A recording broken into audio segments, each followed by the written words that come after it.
And we are here at center court after some very competitive NCAA Tournament semifinals matches. I'm Vinny Lips, joined alongside by Rob Aspero and Brandon Yu, breaking down what happened here tonight. And Rob, let's start talking about the big match that was the opener, as we had Hawaii really play lights out against a scrappy Lewis team, but Hawaii able to prevail in four. What was your big takeaway from that match? Well, in the beginning, when Hawaii first came out, I'm thinking they hadn't seen this Lewis team, but this is probably a really physical Lewis team that had 6'10", 6'9", middles and outsides. I'm thinking, how are they going to match up? And I thought we were going to give them some complications, which they did. I mean, they're tightly fought sets, and they actually came up really big. They stole a set, but they just couldn't contain Hawaii's offense. When you got players like Colton Cowell, like role players stepping in and getting those skills. And Colton Cowell was phenomenal on defense. And of course, Gage and Joe had that connection. So whenever Joe dug a ball, Gage was there to set, and vice versa. Big blocks, big plays by the little guys. You expected the good play from Parapunov and SVT, but you know the little guys really stepped in and got their middles going, Gassman and Solberg. So it was a great team effort by Hawaii. You know, they were held to 368. Any other team would have probably beaten them, but with the way Hawaii's offense is, just too hard to stop. Right. Well, and I think one of the things that really impressed me with Hawaii is that third game, 6 match points opportunities. Yep. They're not able to convert on any of them. A lot of teams, you lose that overtime game. Usually you're not going to win that fourth, but really great result by Hawaii to be able to bounce back and get that fourth game win. I thought that was really impressive. Oh, for sure. But you have to admit, though, in the second set, when Lewis fought off 6 Hawaii set points and only took him 2 attempts to take that set to give them their 1-set victory. But you know, hats off to Dan Friend. He's got great personnel on his team, and he's got good physicality. He's going to miss Matt Yoshimoto. Did not realize he was that good of a setter. You know, mad props to, he's a local kid, but he ran the ball, he ran the offense really well, tough server, but he had some really great options to go to. And Karanar, Kunin, incredible pins. I wish I had watched them more during the year, but they impressed me this entire tournament.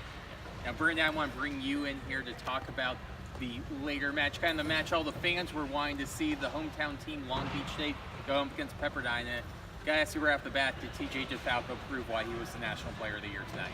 I think he proved that even among the pantheon of collegiate men's volleyball, most elite, TJ DeFalco is in a class all on his own.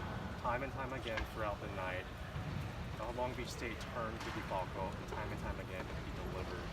He was, I think he had like 17 kills on 0.51 He was just, you don't have an answer for him. Well, and talking about the offense, I ask both of you guys just how impressed. I know I was impressed with that Long Beach State offense. 6 attack errors, and it feels like it's a ho-hum night, you know, because that's what we expect from them every single match. So you think about this. The 6 errors were 3 apiece for NCAA and DeFalco. Everyone else had 0 errors, and they had a minimum of 7 kills. So they hit a total of 461, I believe, tonight. And that's a phenomenal hitting percentage as a team. And when your big guns are still hitting 500 and going 3 hitting errors, you're doing something right offensively. And that means Josh Tuaninga, their setter, who was the Player of the Year last year, was running such an efficient offense, knowing his hitters, getting the right tempo sets, picking the right plays off transition, because there are some great defensive stands tonight that Long Beach won most of because of their defense, but obviously the way that Josh Tuaninga is so familiar with his offense. He goes, okay, in this situation, who's going to deliver? Boom, NSYNC backs it. Oh, let's go quick back to Amato or TJ to the Bic. So you're hitting 461. That's going to be a hard team to stop from the final time. I also wanted to point out that Kyle NSYNC, the Big West Player of the Year, he didn't necessarily have a great night offensively. He had only 6 kills. He was limited to under 200 hitting. But from the service line, he had a match-high 6 aces and had a team-high 8 digs. So he was contributing, even though offensively he wasn't going too well. All right, and final question I'll have to ask both of you guys, because I'm sandwiched here between 2 anteaters. They got their chops at UC Irvine. What does this mean for the Big West?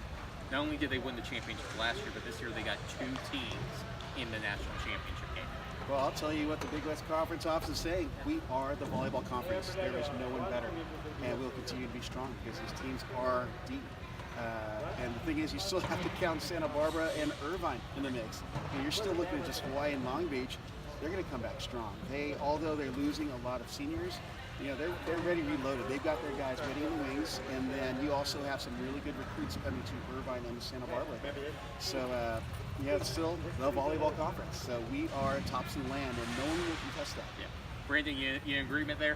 Yeah, I don't really have anything to add. Yeah. What Rob said over there. All right, well, I don't think we have anything else to add as well, because there has been a lot of coverage on Off the Block. So be sure to check that out. Stay here for all your men's volleyball coverage, as we are now less than 48 hours away from Big West Endgame, Lincoln Memorial against Hawaii. Endgame.